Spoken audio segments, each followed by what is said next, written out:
students, I am Gina teacher, came again with USS English module. How are you? What about your studies? All are doing well. You have only 1 month ahead for the USS examination, so you have to spend more time for your studies. Okay? Let's move on to the topic. Today's class contains 2 sessions. In the first session, as before, there's a passage comprehension, and the second session is a grammar part about relative pronouns. So first I'll read the passage and then I'll explain the questions. No pains, no gains. The proverb means that we cannot achieve success in anything without effort and sacrifice. At first sight, this may seem to be not quite true, for we can think of examples of people who have gained much without any trouble to themselves. A man who happens to have been born the son of a millionaire will get great wealth on the death of his father without any effort on his part. And people sometimes win a large sum of money in a lottery without a slightest effort. But such cases of luck are exceptional and cannot be counted on. For most people, it remains true that success can be won only at the cost of hard work. It is certainly true in education and scholarship. As the philosopher told the king, there is no royal road to learning. A student can never become a scholar unless he works hard, derives himself ease and pleasure, and devotes himself to books. No idler ever achieved fame as a scholar. First question.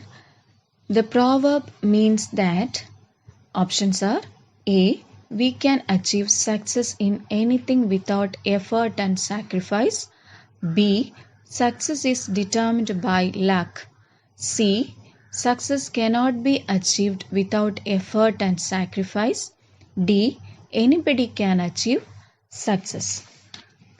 The proverb is no pains, no gains, means without any pain we cannot achieve great things like success, knowledge, etc.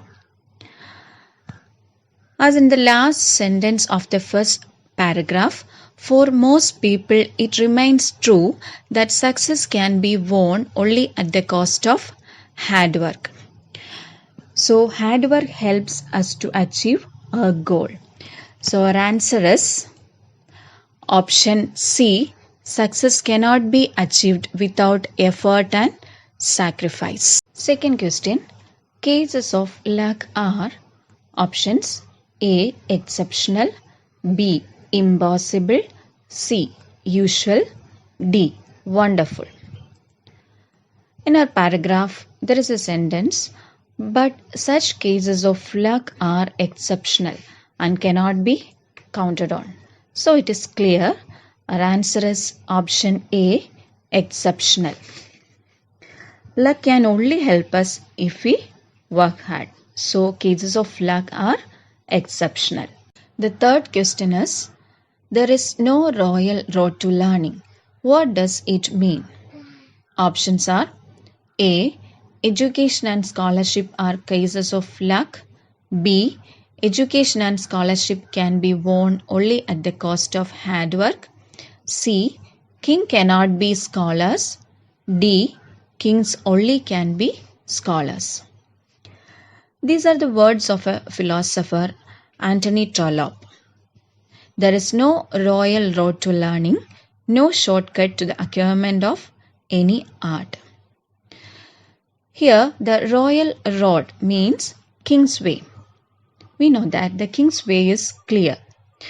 It is comfortable and easy path. There is no obstacles. But the way to success is not clear. We have to work hard to achieve success. So the right option is option B. Education and scholarship can be won only at the cost of hard work. Fourth question. Which of the following means a habitually lazy person? Options A. Scholars, B. Philosopher, C. Idler, D. Learner. A lazy person means an idle man. So, our answer is option C, idler. Scholar means a person who is highly educated or having great knowledge. And a philosopher means a person engaged or learned in philosophy. And learner, a person who is learning something. Fifth question. Choose the correct one from the following which has the same meaning of the proverb no pains, no gains. Options A bad workman always blames his tools. B. Without work had, nothing grows but weed. C. Time and tide wait for no man. D. A journey of 1,000 miles begins with a single step. Here, the proverb no pains, no gains explains the importance of hard work. So, right option is option B. Without work hard, nothing grows but weed. The first option, a bad workman always blames his tools, means a person who has done something badly will seek to lay the blame on their equipment rather than admit their own lack of skill.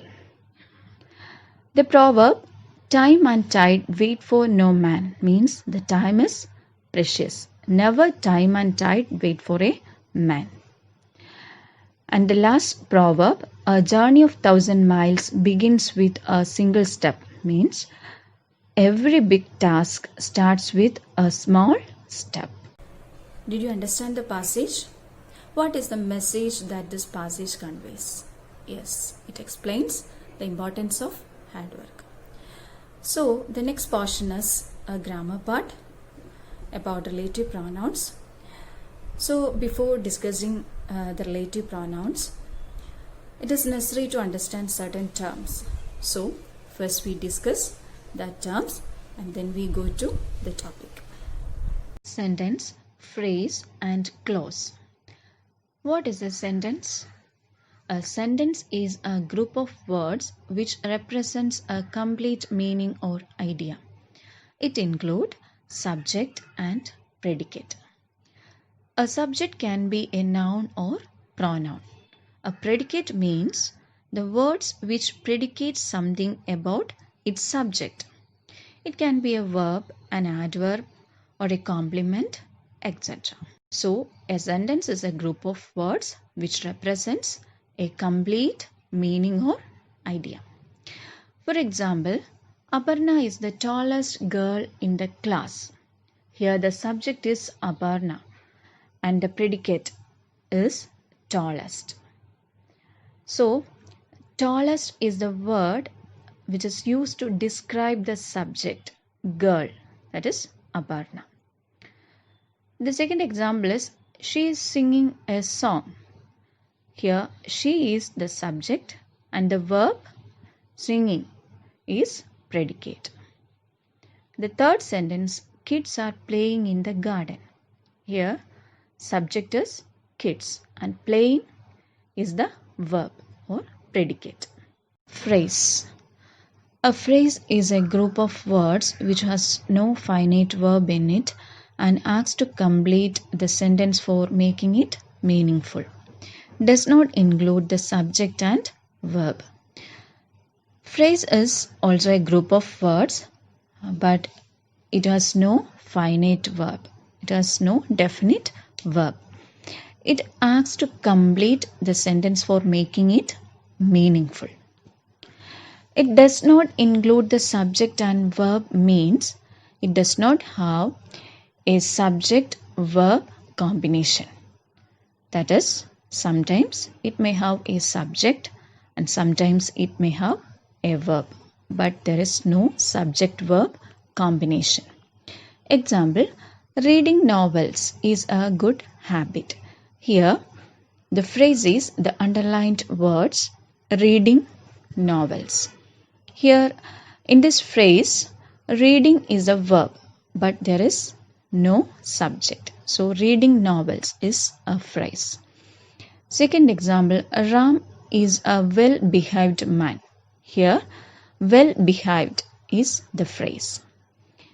I ran as fast as possible. Here, as fast as possible is the phrase. Clause. A clause is a group of words that contain both the subject and predicate, that is, a verb. So, a clause contains a subject-verb combination. This is the main difference between a phrase and a clause. In phrase, there is no subject-verb combination, but in a clause, there is a subject-verb combination. Examples: I graduated last year. Here is the subject is I and the verb is graduated. Next example: when I came here, I saw him. This is also a clause and there is a subject-verb combination. I read the whole story. Here is also a subject-verb combination.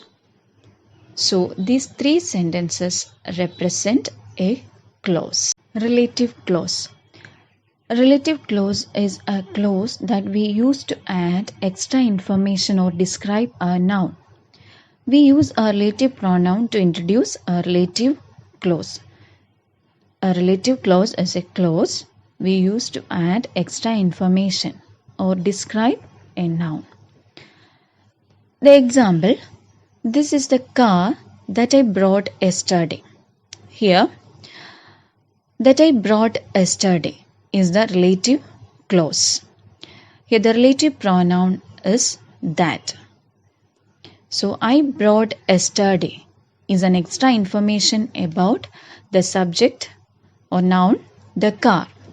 So I brought yesterday is the relative clause.